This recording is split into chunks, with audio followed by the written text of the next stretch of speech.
Wagwan, Wagwan. Welcome to my channel. This is the DIY Yardie. Welcome back if you've been here before.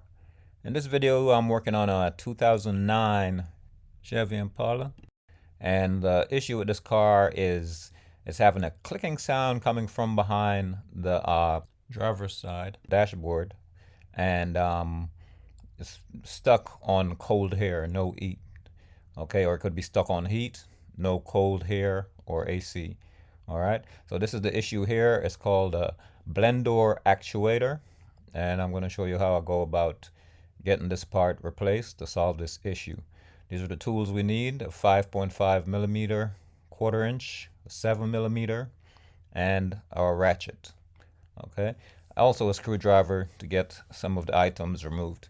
This is where it's located, under the steering wheel, and I'm going to get these pieces removed. This is the first cover under the steering wheel.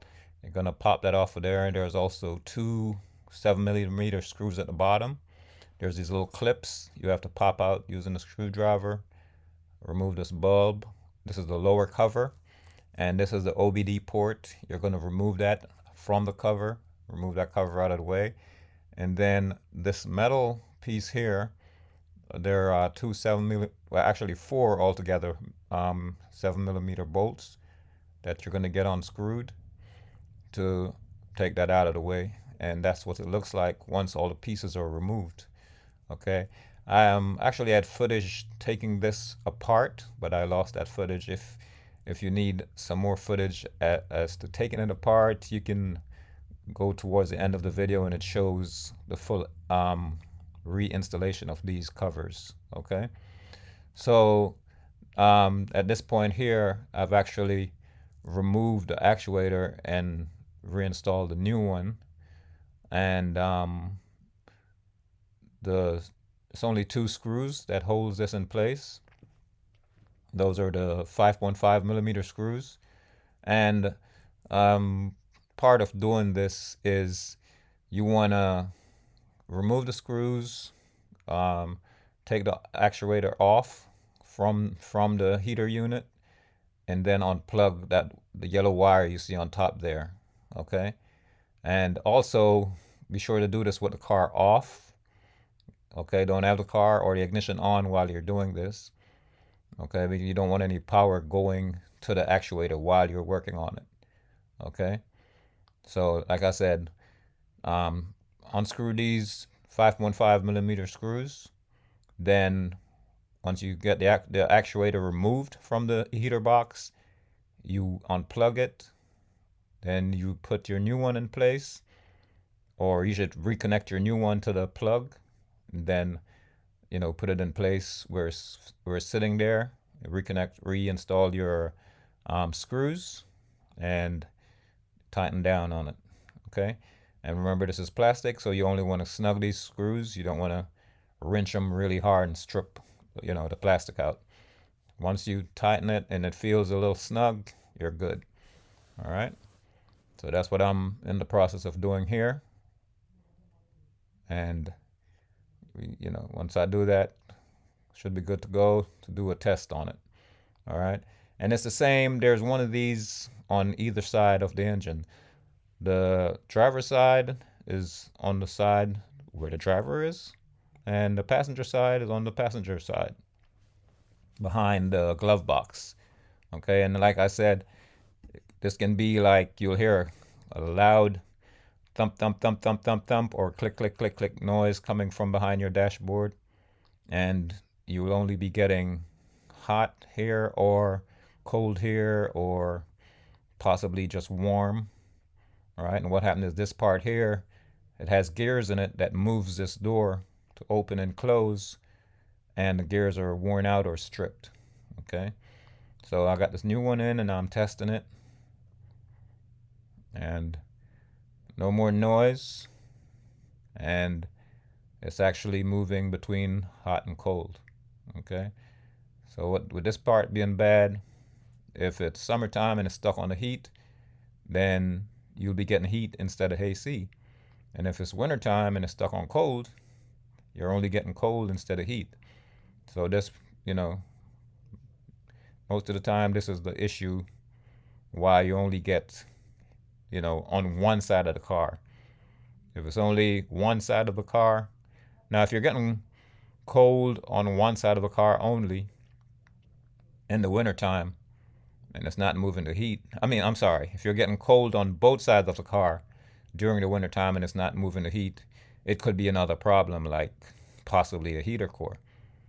All right.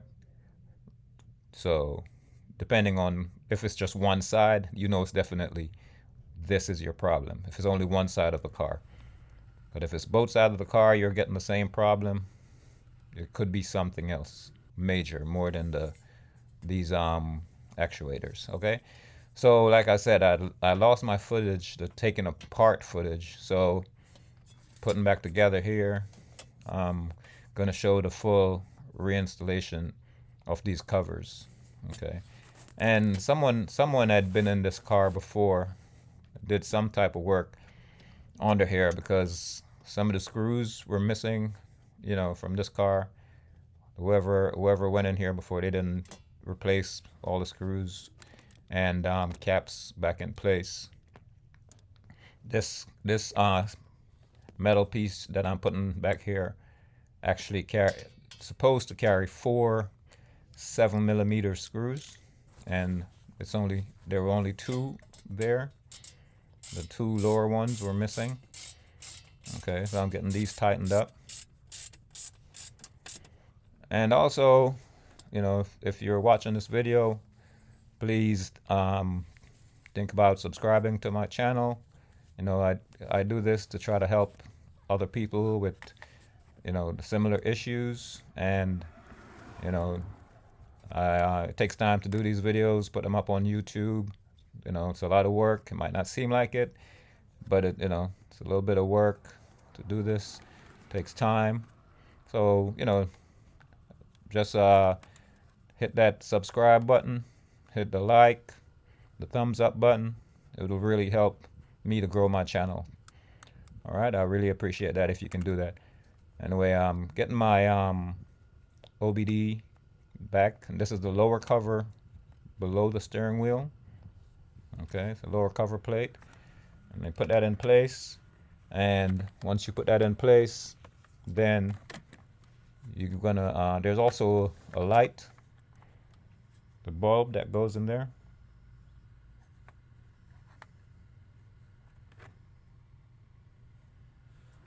Get that bulb back in that little hole there. You put it in and twist. That has to be sitting in there the correct way. All right, that's in there. Then I'm gonna lift it up and put it to the right position.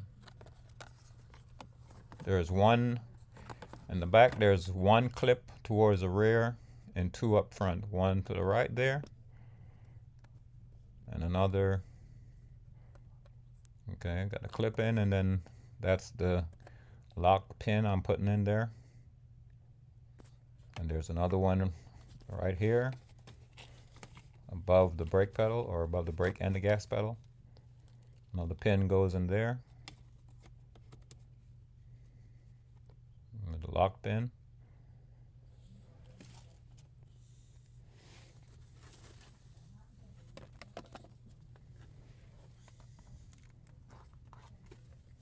This is a cover that goes over top of that metal right below the steering wheel, and that clips in place.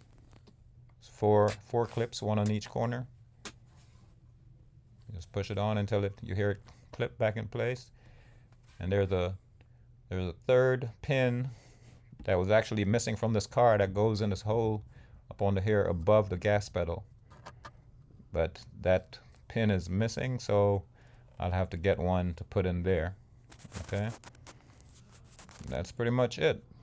Everything's back together. That's the end of the job. This is DIY Yachty. Hope this video was helpful. Bless up.